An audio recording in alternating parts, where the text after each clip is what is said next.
आज से 150 साल पहले एक छोटे से कॉटन ट्रेडर ने भारत को बदलने का सपना देखा। इस बात से बिल्कुल अनजान कि एक दिन उनका यही सपना एक ऐसे बिजनेस एम्पायर को जन्म देगा जो न केवल भारत को बदलेगा बल्कि करोड़ों भारतीयों के दिल को भी जीत लेगा। ये कहानी है टाटा ग्रुप की। इंस्पायर होने के लिए तैयार हो जाइए। ईयर 1839 जमशेदजी टाटा का जन्म होता है। 1858 में जमशेद जी अपनी एजुकेशन कंप्लीट करते हैं और अपने फादर के साथ मिलकर कॉटन ट्रेडिंग का बिजनेस करने लगते हैं। अगले 10 सालों में कई मुश्किलों के बावजूद उनका बिजनेस काफी बड़ा बन जाता है। लेकिन जमशेद जी केवल कॉटन को ट्रेड करके सेटिस्फाइड नहीं थे, वो खुद कॉटन से क्लोथ्स मैन्युफैक्चर करना चाहते थे। इसीलिए 1877 में उन्होंने नागपुर में एम्प्रेस मिल को सेटअप किया और मैन्युफैक्चरिंग चालू की। लेकिन एक प्रॉब्लम थी, वहां के वर्कर्स अपने काम के लिए ज्यादा सीरियस नहीं थे। ऑलमोस्ट हर दिन 20% वर्कर्स एब्सेंट हो जाते थे, हफ्तों की छुट्टी लेते थे और ज्यादा देर तक काम नहीं कर पाते थे। जमशेद जी ने इसके लिए एक इनोवेटिव सॉल्यूशन निकाला। उन्होंने वर्कर्स के लिए प्रोविडेंट फंड की स्कीम लॉन्च की। मतलब अब वर्कर्स को रिटायरमेंट के बाद पेंशन मिलने वाली थी। दूसरा, उन्होंने वर्कर्स का मेडिकल इंश्योरेंस करवाया और फाइनली फैमिली डेज और स्पोर्ट्स डेज जैसे इवेंट्स ऑर्गेनाइज करवाए। इन्हीं इवेंट्स में अच्छा परफॉर्म करने वाले वर्कर्स को सबके सामने रिवॉर्ड भी किया जाता था। इन सभी इनिशिएटिव से वर्कर्स काफी वैल्यूड फील करने लगे, जिससे उनकी अटेंडेंस और परफॉर्मेंस दोनों काफी इंप्रूव हुई। इनमें से कई स्कीम्स इतनी फ्यूचरिस्टिक थी कि पूरी दुनिया में इन्हें तब तक किसी ने इंप्लीमेंट नहीं किया था। 1880s में जमशेद जी ने देखा कि इंडिया में इंडिपेंडेंस की डिमांड बढ़ती जा रही है। जमशेद जी का मानना था कि इंडिया को इंडिपेंडेंट होने के लिए और इंडिपेंडेंस को सस्टेन करने के लिए इकोनॉमिकली सेल्फ सफिशिएंट बनना पड़ेगा और सभी एसेंशियल प्रोडक्ट्स को इंडिया में ही बनाना होगा। इसीलिए उन्होंने अलग अलग एरियाज में और भी इंडियन बिजनेसेस बिल्ड करना चालू कर दिए। उन्होंने सबसे पहले पंचगनी के पहाड़ों में स्ट्रॉबेरी फार्मिंग की शुरुआत की, जिसका इम्पैक्ट ये हुआ कि आज भी पंचगनी स्ट्रॉबेरी फार्मिंग और जैम फैक्ट्रीज के लिए जाना जाता है। जमशेद जी ने यह भी ऑब्जर्व किया कि बैंगलोर और मैसूर का वेदर फ्रांस जैसा है, इसीलिए वो फ्रांस में ब्रीड किए जाने वाले सिल्क वॉर्म्स को इंडिया ले आए। उन्होंने बैंगलोर और मैसूर में जमीनें खरीदी, टाटा सिल्क फार्म ऑर्गेनाइजेशन की शुरुआत की और लोकल फार्मर्स से सिल्क वॉर्म ब्रीडिंग करवाई। उनके इसी इनिशिएटिव से इंडिया को मैसूर सिल्क और बैंगलोर मैसूर सिल्क साड़ी जैसे पॉपुलर प्रोडक्ट्स मिले। जमशेद जी अपने होम टाउन बॉम्बे को बहुत पसंद करते थे और जानते थे कि शहर की डेवलपमेंट के लिए वहां एक वर्ल्ड क्लास होटल होना बहुत जरूरी है। इसीलिए उन्होंने 1898 में द ताज महल होटल बनाना चालू कर दिया। उन्होंने पर्सनली कंस्ट्रक्शन और डिजाइन प्रोसेस में हिस्सा लिया। उनका विजन था कि होटल का हर रूम समुंदर को फेस करे और गेस्ट को ऐसा फील हो जैसे वो पानी में फ्लोट कर रहे हो। 1903 में होटल को पहली बार पब्लिक के लिए ओपन किया गया और ये पूरे बॉम्बे की पहली बिल्डिंग बनी जिसमें लाइट्स इलेक्ट्रिसिटी से जलती थी। जमशेद जी ने ऐसे और भी कई इनिशिएटिव्स लिए, लेकिन उनका सबसे इंपैक्टफुल इनिशिएटिव था स्टील का बिजनेस स्टार्ट करना। इंडिया में कंस्ट्रक्शन, रेलवेज और मैन्युफैक्चरिंग जैसी हर इंडस्ट्री को डेवलप करने के लिए स्टील की जरूरत थी। इसीलिए उनका सपना था इंडिया में ही एक स्टील प्लांट खोलना। उन्होंने अपनी लाइफ के 17 साल इंडिया में जगह जगह हाई क्वालिटी आयरन ओर ढूंढने में लगा दिए, क्योंकि स्टील बनाने के लिए आयरन सबसे इंपॉर्टेंट रॉ मटेरियल होता है। लेकिन सैडली जमशेद जी को लगातार फेलियर्स का सामना करना पड़ा। फिर अल्टीमेटली 1899 में उन्हें बंगाल प्रोविंस में रिच आयरन ओर रिजर्व्स मिल गए, जिसके बाद उन्होंने तुरंत आयरन ओर माइनिंग और एक स्टील प्लांट सेटअप करना स्टार्ट कर दिया। लेकिन अनफॉर्चुनेटली जमशेद जी खुद अपनी आंखों से इंडिया में स्टील बनते नहीं देख पाए, क्योंकि 1904 में 65 की एज में उन्होंने अपनी आखिरी सांसें ली। जमशेद जी का विजन और उनके ड्रीम्स इतने ग्रैंड थे कि उनके जीते जी उन सब का पूरा होना पॉसिबल नहीं था। इसीलिए उनके बाकी सभी ड्रीम्स को पूरा करने की रिस्पॉन्सिबिलिटी ली उनके बेटे दोराबजी टाटा ने। जमशेद जी का मानना था कि इंडिया साइंटिफिक रिसर्च और एजुकेशन में वेस्टर्न कंट्रीज से बहुत पीछे है। वो इंडिया में एक ऐसा इंस्टीट्यूशन एस्टैब्लिश करना चाहते थे जो यहाँ वर्ल्ड क्लास रिसर्चर्स और साइंटिस्ट्स प्रोड्यूस करे। इसीलिए दोराबजी टाटा ने मैसूर के महाराजा की मदद ली और 1909 में बैंगलोर में इंडियन इंस्टीट्यूट ऑफ साइंसेज को एस्टैब्लिश किया। Nobel laureate CV Raman IISc के फर्स्ट डायरेक्टर बने। आगे चल के आईआईएससी ने इंडिया के फर्स्ट सुपर कंप्यूटर परम और इंडिया के फर्स्ट इंडिजिनियस एयरक्राफ्ट द हंसा के डेवलपमेंट में इंपॉर्टेंट कॉन्ट्रीब्यूशंस किए। एजुकेशन के अलावा जमशेद जी ने इलेक्ट्रिसिटी जनरेट करने के लिए एक हाइड्रो इलेक्ट्रिक प्लांट का भी सपना देखा था। इस प्रोजेक्ट में गोवा महाराष्ट्र बॉर्डर में पड़ने वाले दूध सागर फॉल्स का यूज करके पावर जनरेशन किया जाना था। दोराब जी ने 7000 वर्कर्स को इन्वॉल्व किया और आर्टिफिशियल लेक्स, डैम्स और चैनल्स बनवाए। 1911 में प्लांट रेडी हुआ और पावर जनरेशन स्टार्ट हुआ। मुंबई की कई मिल्स और बिजनेसेस को इसी पावर प्लांट से पावर मिलना चालू हो गई और आज इसी कंपनी को हम टाटा पावर के नाम से जानते हैं। फाइनली जमशेद जी ने जो स्टील प्लांट का काम स्टार्ट किया था उसे पूरा करने की रिस्पॉन्सिबिलिटी भी दोराबजी टाटा ने ली। 1907 में उन्होंने एक लिमिटेड कंपनी स्टैब्लिश की और स्टील प्लांट के लिए 23 करोड़ का आईपीओ अनाउंस किया। उस समय स्वदेशी आंदोलन के चलते केवल 2 हफ्तों में करीब 8000 लोगों ने इसमें इन्वेस्ट किया। कंपनी का नाम टाटा स्टील और आयरन कंपनी यानी टिस्को रखा गया और फाइनली 1912 में टिस्को से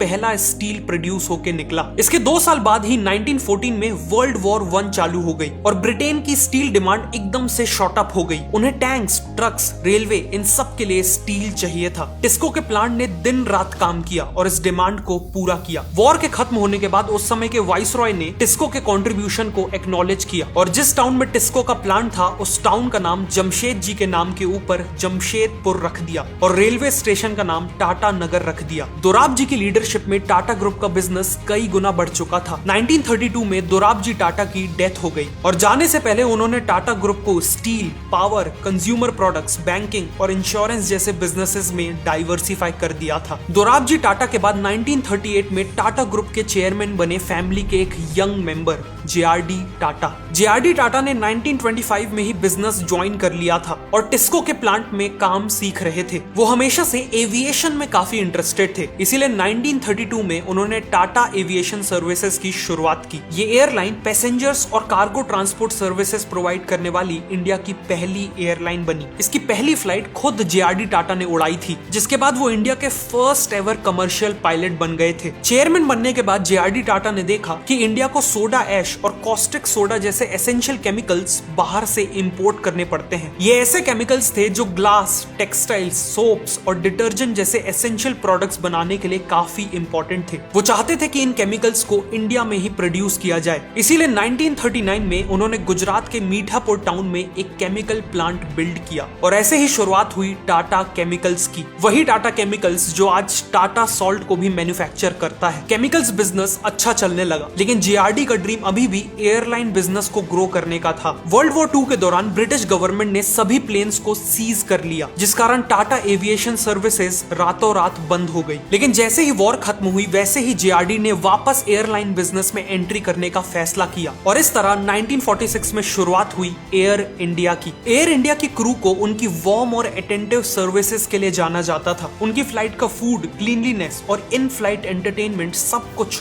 टॉप क्लास था। इवन इनका मैस्कॉट एक महाराजा था जो एयरलाइन की इंडियन हॉस्पिटैलिटी और रॉयल स्टैंडर्ड्स को दर्शाता था। साथ ही साथ एयर इंडिया हमेशा टाइम शेड्यूल के हिसाब से चलती थी। इन सब के कारण न केवल इंडिया में बल्कि इंटरनेशनली भी एयर इंडिया को one of the best airline के तौर पे जाना जाता था। एयर इंडिया को जे.आर.डी. अपने चाइल्ड की तरह ग्रो कर रहे थे, लेकिन फिर कुछ ऐसा हुआ जिसने इसी एयर इंडिया को उनसे एक झटके में छीन लिया। इंडिपेंडेंस के बाद इंडियन गवर्नमेंट ने सोशलिस्ट इकोनॉमिक मॉडल को अपनाया था, जिसका मानना था कि देश की इंपॉर्टेंट इंडस्ट्रीज जैसे ट्रांसपोर्टेशन गवर्नमेंट के कंट्रोल में होनी चाहिए, ताकि ये इंडस्ट्रीज प्रॉफिट से ज्यादा पब्लिक की सर्विस पे फोकस करें। और इसीलिए 1953 में एयर इंडिया को नेशनलाइज यानी गवर्नमेंट के कंट्रोल में ले लिया गया। नेशनलाइजेशन के बाद एयर इंडिया का एक ट्रैजिक डिक्लाइन चालू हो गया। सर्विस, पंक्चुअलिटी और सेफ्टी नेगेटिवली इंपैक्ट हुई, जिससे अल्टीमेटली एयर इंडिया ने अपना एक वर्ल्ड क्लास एयरलाइन का स्टेटस खो दिया। लेकिन एयर इंडिया के सेटबैक के बाद भी जे.आर.डी. टाटा ने टाटा ग्रुप को ग्रो करने में कोई कसर नहीं छोड़ी। उन्होंने देखा कि इंडिपेंडेंस के बाद भी देश में कोई भी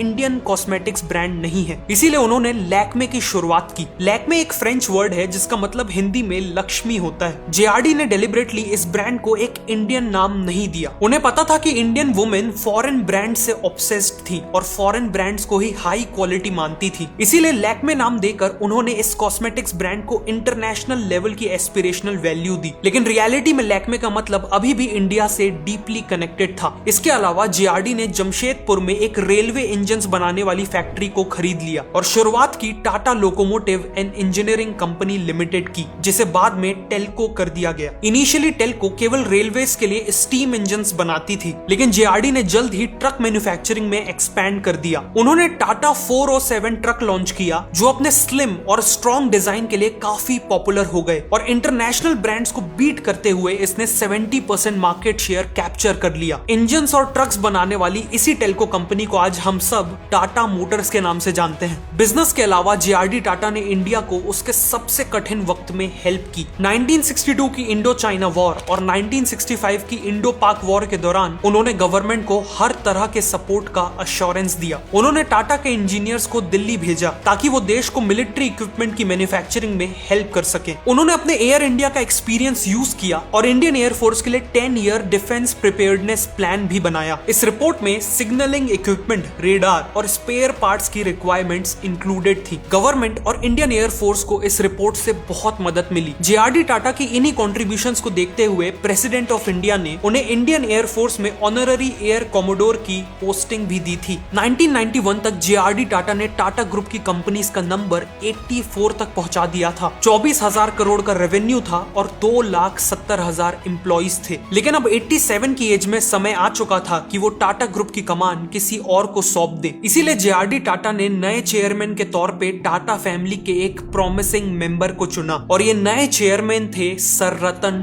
टाटा। चेयरमैन बनने से करीब 30 साल पहले 1962 तक सर रतन टाटा यूएसए में आर्किटेक्चर की पढ़ाई कर रहे थे कि तभी उन्हें जेआरडी टाटा का लेटर आया जिसमें उन्हें इंडिया आके बिजनेस ज्वाइन करने को कहा गया था। रतन टाटा ने इंडिया आके टाटा स्टील को ज्वाइन किया और वहां एक नॉर्मल वर्कर की तरह काम स्टार्ट किया। उनके डेडिकेशन और बिजनेस टैलेंट को देखकर उन्हें एक के बाद एक बड़ी रिस्पॉन्सिबिलिटीज मिलने लगी। चेयरमैन बनने से पहले उन्होंने एम्प्रेस मिल को लॉसेस से निकालकर प्रॉफिटेबल बनाया था।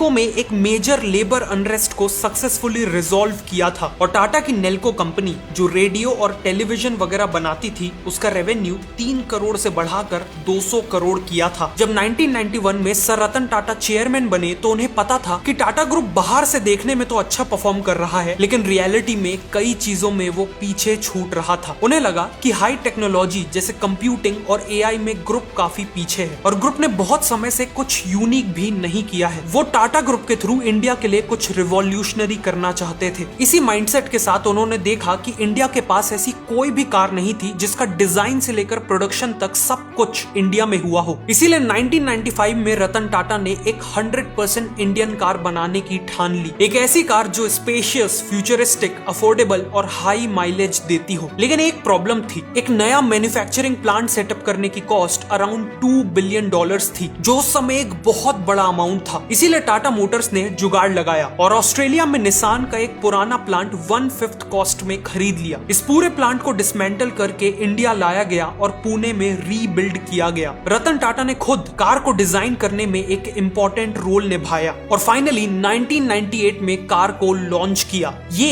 एक इंडियन कार थी इसीलिए इसका नाम रखने के लिए इंडियन से इंडी लिया गया और कार से का और इन्हें जोड़कर बनी इंडिका, टाटा इंडिका। ऑटोमोबाइल के बाद रतन टाटा ने टेक्नोलॉजी पे फोकस किया। उन्होंने देखा कि टीसीएस का फोकस इंडियन कंपनीज को एडमिनिस्ट्रेटिव सर्विसेज जैसे डेटा एंट्री और बुक कीपिंग देने में था जो बहुत ही बेसिक लेवल का काम था। इसीलिए रतन टाटा ने टीसीएस का फोकस एडमिनिस्ट्रेटिव सर्विसेज से शिफ्ट करके सॉफ्टवेयर सर्विसेज पे ले आया, जिसके बाद टीसीएस ने इंडिया की और इवन वर्ल्ड की बिगेस्ट ऑर्गेनाइजेशंस के लिए कस्टमाइज्ड सॉफ्टवेयर्स बनाना चालू कर दिए। रतन टाटा ने टीसीएस का आईपीओ भी लाया जिससे कंपनी को एक्सपैंड करने के लिए फंडिंग मिली और इन्हीं स्टेप्स से आज भी टीसीएस इंडिया की बिगेस्ट आईटी कंपनी है। टीसीएस की सक्सेस के बाद सर रतन टाटा ने वापस टाटा मोटर्स पे फोकस किया। उन्होंने देखा कि इंडिया की मेजॉरिटी मिडिल क्लास पॉपुलेशन एक कार अफोर्ड नहीं कर सकती, इसीलिए पूरी फैमिली को मजबूरी में एक स्कूटर में कंजेस्टेड होके जाना पड़ता है जो बहुत अनकंफर्टेबल और अनसेफ था। सर रतन टाटा का ड्रीम था इंडियन मिडिल क्लास को एक स्कूटर से कार में ट्रांजिशन करवाना। इसीलिए उन्होंने अनाउंस कर दिया कि वो एक ऐसी कार लॉन्च करेंगे जिसका प्राइस केवल 1 लाख रुपए होगा। 2009 में अपने प्रॉमिस को रखते हुए उन्होंने 1 लाख के प्राइस पॉइंट पे लॉन्च की